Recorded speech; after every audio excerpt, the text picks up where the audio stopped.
A lucky stroke. Raghu is cleaning the tables after a busy afternoon when he hears the jeep approaching. Rasul, Dada's back. Get more plates, he calls. He is late today. His companions will be starving. He strains to look out at the furnace, expecting Dada to walk in any second with the fleet of hungry travelers. It was Harida's genius mind that had come up with the idea. The jeep drops the passengers on the road across the dhaba, so whoever's hungry, which most of them are, can come right in. Good for business. But he sees now that Dada has no intention of coming home just yet. The jeep just whooshes past. Raghu is curious. He's pretty damn sure the jeep is Dada's. So he stumbles through the haphazardly kept chairs and rushes out to the blistering asphalt, pursuing the vehicle with his eyes. It neither halts at the pharmacy nor at the tailor's. It bypasses the sweet shop and the turn for the petrol pump too.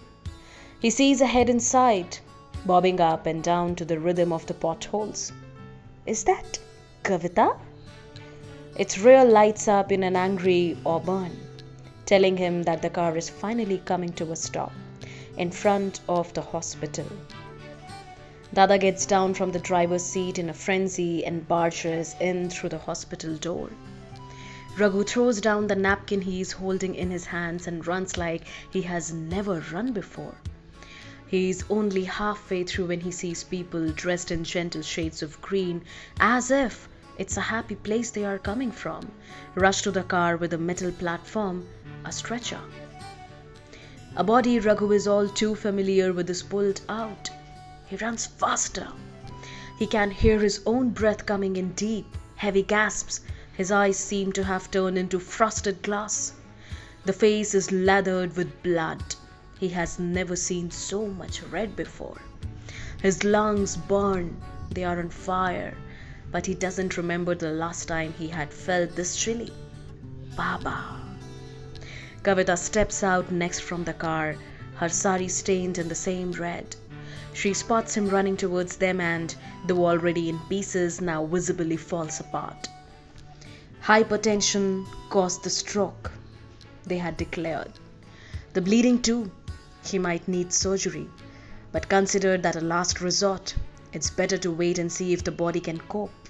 Once all the blood is being sucked out of the cranium, we will get him on medications. Massaging is, but he had stopped listening. Last resort, they had said.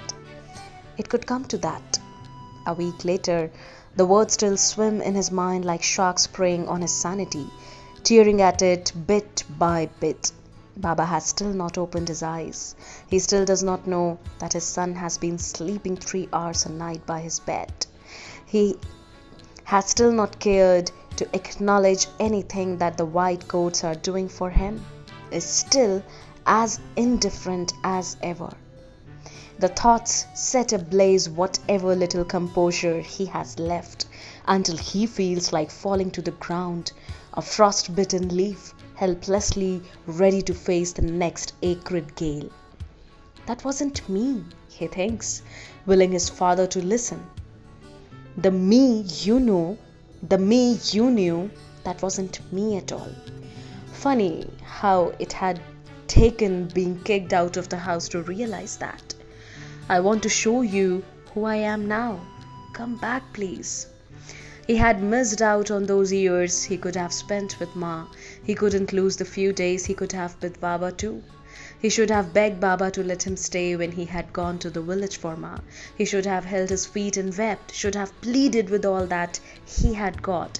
Maybe the 3 years away from home could have brought him enough pity to be granted back his home. He had only just discovered this side of himself.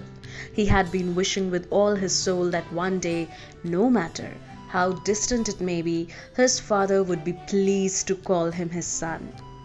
He knows there is still so much of him his father hasn't seen yet. He realizes that he hasn't been the same since Ma died. Cruel old Ma had left him alone in this world to fend for himself, but she had taken a part of him. He wonders if Baba too will do the same.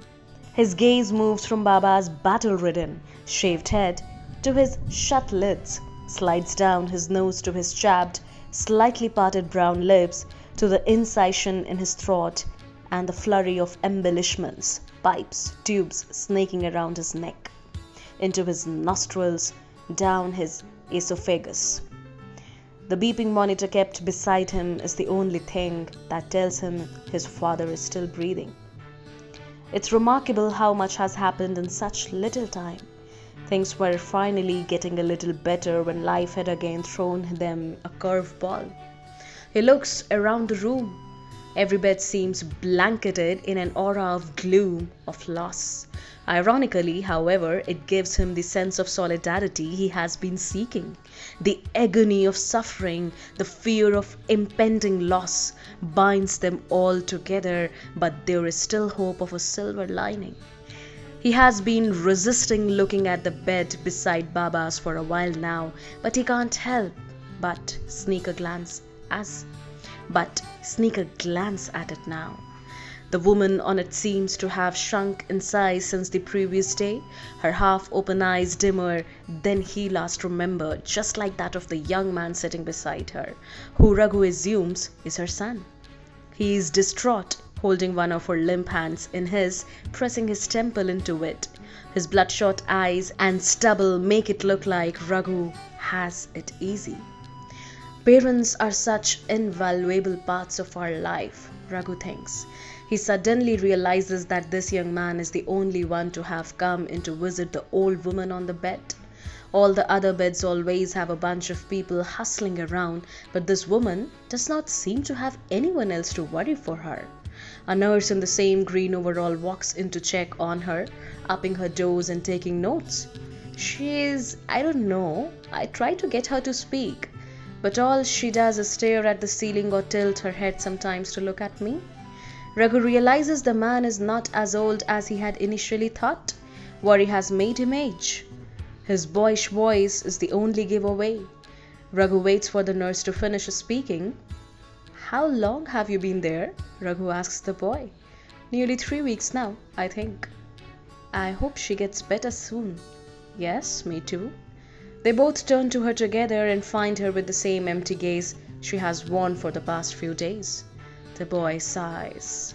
The nurse looks at him now with an expression Raghu recognizes as pity. "I'm sorry." She rattles off a slew of medical terms and Raghu doesn't even try to keep up. He hears a woman on the opposite side of the room, near the door, wailing, a frequent sound these days, ringing out in the silent hospital gloom.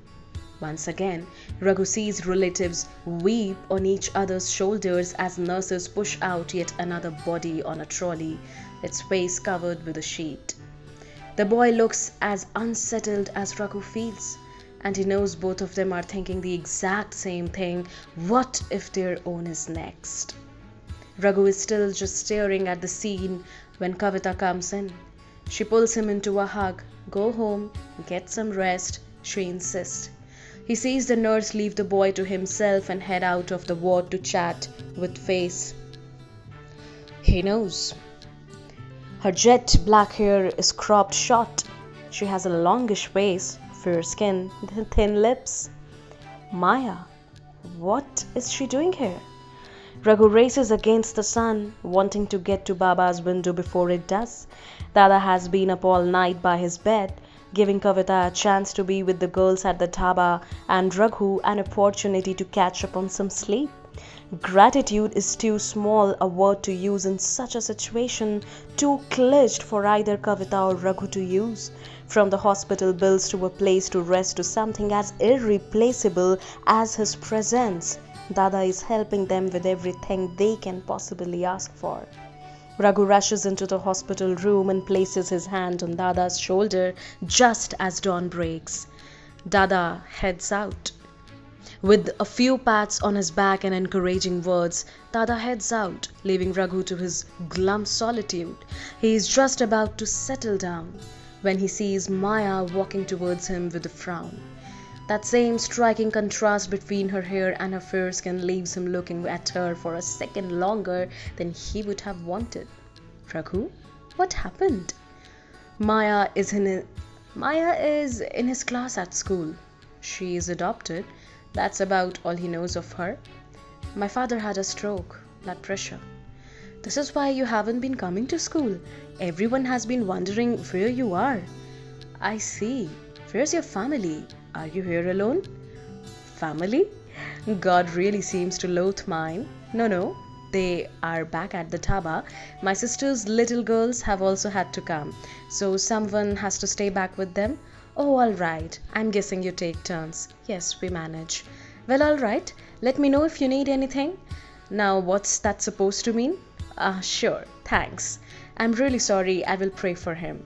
He nods as she walks away. He can bet that he has seen her somewhere even before Bhimpur. No sooner is she gone than he feels a nasty urge to throw up, drag Baba's bed right out of this cursed place and take him far away to some corner of the world where things are better. It's like death itself is sitting like a predator in this ghastly room, inching closer to Baba.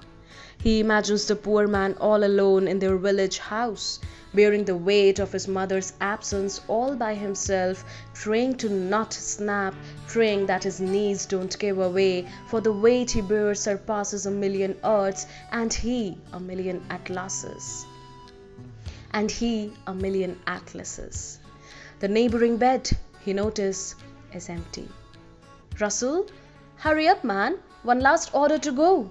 Then play all you want.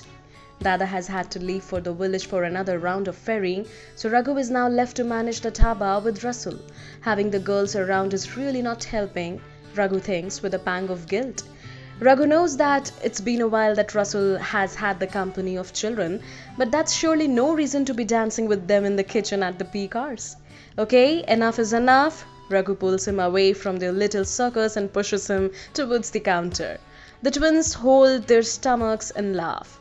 Fine, I will get back to work. There is no need to manhandle me.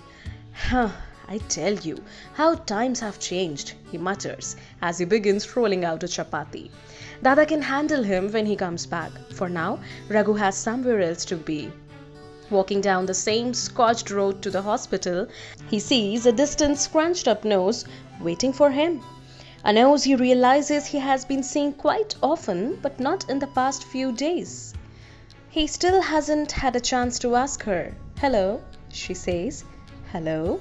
Seeing you after some time. Yes, I was out of town with my grandmother.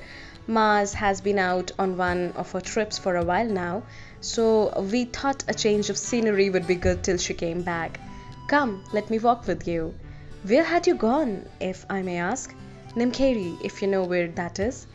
They take a left. What, really? That's my village. You are joking. You are from Nimkheri? Yes, I am. Rather, I was. Do you go there often? I have only been there once before, briefly. That's why, now I get it. She smiles. He smiles back. This is where I leave you. I have to go that way. She points in the opposite direction. Okay, see you. Sure. Just a minute. Wait. Raghu decides to ask her, why do I see you here? A hospital isn't a very pleasant place. Is anyone you know admitted here? No, my mother, she's... There you are, Maya. I have been looking all over for you. A woman perhaps as old as Shiva strides into view from across the hallway. I'm starting on my rounds now, so I will take some time. I won't be seeing you till lunch, but stay around. She is wearing one of those white coats. I see you have company. She raises a brow. Maya laughs. As I was saying, my mother's doctor here. He sneaks a look at her name pin, Suchita Kulkarni. This is Raghu, Ma, fair classmates. He greets her with a timid hello. Is someone you know a patient here, young man? My father, he had a stroke. Really? Well, then I will be seeing him in a while. What's his name? Shiva. Shiva what? Shiva Shirsat. The woman stares at him like he is wearing socks on his ears. He in turn gives Maya a look as if to say, "Did I do something wrong?" It takes Suchita a few moments to catch her breath. "Okay, I will look him up. Come along, Maya." She walks away.